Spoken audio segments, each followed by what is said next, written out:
السلام علیکم ورحمۃ اللہ وبرکاتہ۔ امید کرتا ہوں کہ آپ حضرات خیریت سے ہوں گے۔ ساحل سوال کرتا ہے، محرم کے مہینے میں جو حلیم پکاتے ہیں وہ مثال کے طور پر 10 کلو پکاتے ہیں۔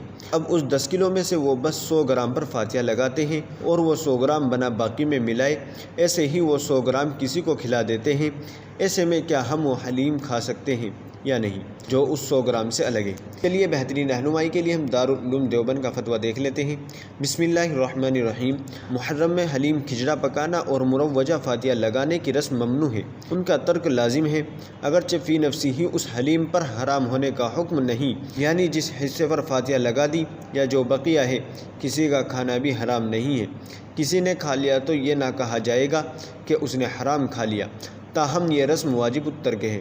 واللہ تعالی علم۔ دارالفتہ دارالعلوم دیوبند۔ اس ویڈیو کے بارے میں آپ کی کیا رائے ہیں نیچے کمنٹ باکس میں تحریر فرمائیں، اور چینل پر پہلی بار آئے ہوں تو ہماری اس طرح کی ویڈیو پانے کے لیے ہمارے چینل کو سبسکرائب بھی کر سکتے ہیں۔ چلیے پھر ملتے ہیں کسی دوسری ویڈیو میں۔ السلام علیکم ورحمۃ اللہ وبرکاتہ۔